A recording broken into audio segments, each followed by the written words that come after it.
জন্য একটা confusion create হয়েছে লিওনেল মেসি নেক্সট ম্যাচে জর্ডানের বিপক্ষে আর্জেন্টিনার যেই গ্রুপ পর্বের নিয়ম রক্ষার ম্যাচ, যেই ম্যাচে পরাজয় জয় কোনো ভূমিকা রাখবে না, সেই ম্যাচে খেলবেন কিনা। লিওনেল মেসিকে নিয়ে এই কনফিউশন কেন তৈরি হলো? শেষ পর্যন্ত কি লিওনেল মেসি মাঠে নামবেনই না?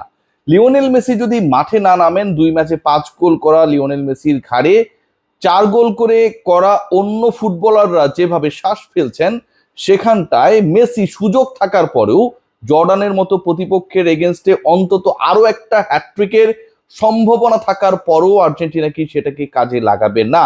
লিওনেল মেসি কি তার গোল সংখ্যা আরো বাড়াবে না? অনেকগুলো প্রশ্ন। না খেললে কেন খেলবে না, খেললে কোন সময়টায় মাঠে নামানো হবে, সেই সব প্রশ্নের উত্তর খোঁজার চেষ্টা করব। এবং আপনাদের জানিয়ে রাখি যে এই ম্যাচটা অনুষ্ঠিত হবে ডালাসে, সেই ম্যাচের টিকিটের মূল্য অফিসিয়ালি যেটা $300, সেটা নাকি পেরিয়ে গেছে $3000 plus. All are waiting to watch that match, collecting their tickets on high price only to see Leo Messi once again. So এই যে একটা সিচুয়েশন, 10 টাইমস টিকিটের দাম বেড়ে গেছে, $3000 মানে হচ্ছে প্রায় 3.5 লক্ষ টাকার কাছাকাছি, তাই তো? তো এই এত দাম দিয়েও টিকিট কেটে হলেও মাঠে গিয়ে LM10 কে দেখতে চায় দর্শকরা। কিন্তু সেই ম্যাচে লিওনেল মেসি খেলবেন কি খেলবেন না, সেটা নিয়ে শুধুমাত্র বাংলাদেশ না, আর্জেন্টিনা না, স্বয়ং ইউএসএ তে একটা বিশাল কনফিউশন ক্রিয়েট হয়েছে। পয়েন্ট নাম্বার 2, যে আলোচনাটা আসলে খুবই গুরুত্বপূর্ণ। আপনারা সবাই জানেন যে কানসাস থেকে ডালাসে এসে এই ম্যাচটা আর্জেন্টিনার খেলার কথা, তাদের যেখানটায় বেস ক্যাম্প, কিন্তু কানসাস থেকে ডালাসে আর্জেন্টিনা দল এখন না আসার সিদ্ধান্ত নিয়েছে। ম্যাচের একদিন আগে যতটুকু খবর ছিল যে তারা ব্যাক করবে এবং সেখানটায় তাদের লাস্ট প্রিপারেশনটা নেবে, এন্ড দেন তারা আসলে মুখোমুখি হবে জর্ডানের। কিন্তু সেই পরিকল্পনা লিওনেল মেসি এবং লিওনেল স্ক্যালোনি, আলটিমেটলি তারাই mastermind, they have cancelled. Why? সেটার উত্তর এখন পর্যন্ত আমাদের কাছে নেই। তারা লাস্ট প্র্যাকটিস বা প্রিপারেশনটা কানসাসই নিতে চায় এবং ম্যাচের দিন ইনফ্যাক্ট সেখানটায় এসে খেলতে চায়। Let's see what happen. 3 number point, যেটা আর্জেন্টিনার যেই স্টার্টিং 11 বলতে পারেন, লাইন আপ বলতে পারেন, যেভাবে ইচ্ছা বলতে পারেন, শুরুর যেই লাইন আপটা, সেই লাইন আপে নাকি অন্তত 7টা পরিবর্তন আসতে পারে, 7 চেঞ্জেস। 11 জন ফুটবলার মাঠে নামবেন এবং সেই 11 জনের মধ্যে 7টা পরিবর্তনের সম্ভাবনা রয়েছে, যার একটা নিয়ে ফিসফাস চলছে, ভয়ঙ্কর ধরনের আলোচনা চলছে, সেই লিওনেল মেসির কথা আমি জানিয়েছি। এই তালিকার মধ্যে রয়েছে এই দলের সুপারস্টারদের 3 সুপারস্টার যদি আপনি বিবেচনা করেন, তাদের একজন, 2 জন সুপারস্টার যদি বিবেচনা করেন, মেসির পরে যদি কাউকে বিবেচনা করেন, সেই গুরুত্বপূর্ণ ফুটবলার এমি মার্টিনেজের। Let's discuss. লিওনেল মেসিকে না খেলানো নিয়ে যে ডিসকাশনটা হচ্ছে, হোয়াই এই ডিসকাশনটা হচ্ছে, আর সেই 7 ফুটবলার কারা কারা পরিবর্তন হতে যাচ্ছে, কেন লিওনেল মেসিকে খেলাতে চায় না। রাউন্ড অফ 32-তে আর্জেন্টিনার প্রতিপক্ষ either Spain or Cape Verde or Uruguay. So পসিবিলিটির জায়গায় মনে করা হচ্ছে এখন পর্যন্ত, মানে স্পেনও হয়ে যেতে পারে, যে ডিসকাশনটা আমি আমার আগের ভিডিওতে করেছিলাম, পসিবিলিটির জায়গায় মনে করা হচ্ছে যে উরুগুয়ে অর কেপ ভার্দে, এই 2 দলের একটা দলের এগেনস্টে আলটিমেটলি রাউন্ড অফ 32 নকআউট স্টেজটা যেখান থেকে শুরু হয়ে যাচ্ছে, আর্জেন্টিনার প্রথম ম্যাচ। এবং সেই ম্যাচটায় আর্জেন্টিনাকে জিততেই হবে, ডু অর ডাই। যে কোনো দল যারা রাউন্ড অফ 32-তে খেলবে তাদের প্রত্যেককে আসলে জিততে হবে ইনফ্যাক্ট। সো ওইখানটায় আর্জেন্টিনা তাদের ফ্রেশ অ্যান্ড অনেক বেশি স্বাচ্ছন্দ্যপূর্ণ স্কোয়াডটাকে চায়, ইনজুরি প্রবণ না, ফুরফুরে মেজাজে, টায়ার্ডনেস থাকবে না, এরকম একটা ব্যাপার স্যাপার পরিকল্পনার মধ্যে রয়েছে লিওনেল স্ক্যালোনির।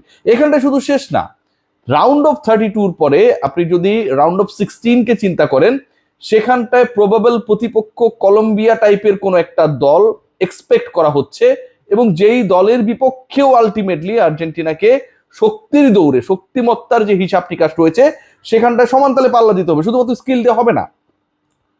আমরা যদি কোয়ার্টার ফাইনাল স্টেজে যাই, টপ 8-এর যে লড়াই, যদি Argentina round of 32 and round of 16 জিতে যায়, তাহলে সেখানটায় সবচেয়ে বিগেস্ট ম্যাচেস গুলোর in the ever history of the world cup হতে যাচ্ছে। সেই ম্যাচটায় আর্জেন্টিনা একদিক থেকে যদি জিতে যায়, অপর দিক থেকে মানে তাদের প্রতিপক্ষ হয়ে যাবে পর্তুগাল, তারা যদি একই ফ্লোতে আগায়। সো পর্তুগালের এগেনস্টে আর্জেন্টিনা যদি টপ 8-এ মুখোমুখি হয়, সেই ম্যাচ ডিসাইড করবে যে এই গ্রহের, এই বিশ্বের বেস্ট এভার দুজন ফুটবলারের একজন টিকে থাকবেন, আরেকজনের বিদায় ঘটবে। এবং সেটা it's not going to be a easy task for Argentina and Portugal, দুই টিমের জন্য। এরপরে ব্রাজিলের প্রতিপক্ষ হওয়ার সম্ভাবনা রয়েছে যদি সেই ম্যাচে আর্জেন্টিনা তাদের উইন কনফার্ম করে, ব্রাজিলের বিপক্ষে সেমিফাইনালসে তাদের খেলতে হবে। সো এই যে আমি বললাম, সেমিফাইনালে ব্রাজিল যদি সবকিছু ঠিক থাকে, কোয়ার্টার ফাইনালে পর্তুগাল, রাউন্ড অফ 16-এ তাদের প্রতিপক্ষ হতে পারে কলম্বিয়া, রাউন্ড অফ 32-তে তাদেরকে প্রতিপক্ষ হতে পারে কেপ ভার্দে। শক্তিমত্তার এই জায়গাগুলোতে আর্জেন্টিনা আসলে সকল ধরনের টেনশনের জায়গা, যেটা কনফিউশনের জায়গা, যেটা নিয়ে আসলে একটা দল ভুগতে পারে, ইনজুরি, সেটা থেকে দূরে থাকতে চায়। সো পর্যাপ্ত বিশ্রাম এনশোর করার জন্য আসলে Lionel Messi and his company, যারা ইফেক্টিভ, তাদেরকে বিশ্রাম দেওয়ার একটা পরিকল্পনা চলছে। এবং একই সাথে যেই ফুটবলারদেরকে পরখ করা হয় নাই, ধরেন ইনফ্যাক্ট এই যে ক্রিস্টিয়ান রোমেরো ইনজুরিতে পড়েছেন, তার পরিবর্তে আপনি যাকে খেলাবেন, সেটা তো ইনজুরিতে পড়ার কারণেই আপনি আরেকজনকে খেলানোর সুযোগ পাচ্ছেন। এখানটায় আপনি সেই বিলাসিতা দেখাতে পারেন, কারণ একটা ম্যাচে আপনি যদি মনে করেন যে আপনি ড্র করবেন, আপনি রিস্ক নেবেন না, আপনি জয়ের চেষ্টা করবেন না জর্ডান এগেনস্টে, কোনো প্রবলেম নাই। কিন্তু নকআউট স্টেজে কিন্তু সেই জায়গাটা একটা বড় ফ্যাক্টর হয়ে যাবে।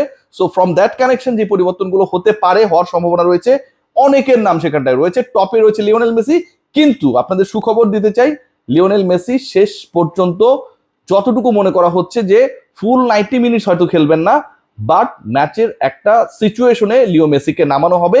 এবং সেই সিচুয়েশনটা হতে পারে হাফ টাইমের পর, 53-54 মিনিটের পর, অথবা হাফ টাইমের পর টানেল দিয়ে ফুটবলাররা যখন বের হয়, তখনই অনেক দল পরিবর্তন করে ফেলে। সেই জায়গায় হয়তো লিওনেল মেসি খেলবেন, তার প্রেজেন্সটা আমরা জর্ডান ম্যাচে দেখতে পাবো বলে এক্সপেক্ট করা হচ্ছে। একবারই খেলবেন না তেমনটা না, বাট আপনি যদি আমাকে আস্ক করেন যে লিওনেল মেসিকে পরের ম্যাচে খেলানো উচিত কিনা, তাকে বিশ্রাম দেওয়া উচিত কিনা, আমি বলবো ভাই নো, লিও মেসিকে পরের ম্যাচে অবশ্যই খেলাতে হবে। এ কারণেই খেলাতে হবে, 2 ম্যাচে যিনি 5 গোল দিয়েছেন, তার পরের ম্যাচে অন্তত আরো 2-3টা গোল পাওয়া, অ্যাড হওয়া এবং গোল্ডেন বুটের লড়াইয়ে এগিয়ে যাওয়ার জন্য সেই ম্যাচটা খেলা উচিত। খেয়াল করে দেখুন অন্য যে চেঞ্জেস গুলো হতে পারে, আমি শুরুতেই বলছিলাম যে ইনজুরি কিছু কনসার্ন রয়েছে, এবং সেই জায়গায় হচ্ছে ইম্পর্টেন্ট পার্ট যেটা, যে রক্ষণে ক্রিস্টিয়ান রোমেরোর জায়গায় নিকোলাস ওতামেন্ডির খেলাটা মোটামুটি কনফার্ম। আমরা দেখতে পারি এমি মার্টিনেজের জায়গায় হুয়ান মুসোকে, ম্যাকঅ্যালিস্টার এন্ড এনজো ফার্নান্দেস, এই দুইজনকে একটা ব্রেক দেওয়ার পসিবিলিটিস ভেরি হাই। এবং সেখানটায় লো সেলসো এবং পারাদেস খেলবেন। শুরুতেই লাউতারো মার্টিনেজ, তিনি আউট হচ্ছেন, মানে তাকে বিশ্রাম দেওয়া হচ্ছে। এর আগে স্টার্টিং লাইন আপে আমরা লাউতারোকে দেখেছিলাম। এবার সেই জায়গাটায় যতটুকু মনে করা হচ্ছে যে হুলিয়ান আলভারেজ শুরু করবেন, মানে তিনি পরবর্তীতে বদলি হিসেবে নেমে খেলেছিলেন ঠিকই, বা স্টার্টিং লাইন আপে আমরা আলভারেজকে দেখিনি। লাউতারো অফ, এবং সেখানটায় Julian Alvarez will be in. এবং একই সাথে Julian Simeone, very much expectations রয়েছে যে তাকে নেক্সট ম্যাচে জর্ডানের বিপক্ষে লিওনেল স্ক্যালোনি খেলাবেন। Let's see what happen, but it's going to be a tough task for the Argentine coach, কারণ অনেক বড় বড় নামকে, অনেক বড় বড় ফুটবলারকে বিশ্রাম দিয়ে যাদের তিনি খেলানোর পরিকল্পনা করছেন, তাদের সফল হওয়াটা খুব বেশি জরুরি। লিও মেসি ছাড়া আর্জেন্টিনা কতটুকু প্রতিপক্ষের উপর প্রেসার ক্রিয়েট করতে পারে, সেটাও কিন্তু একটা দেখার বিষয়। Let's see.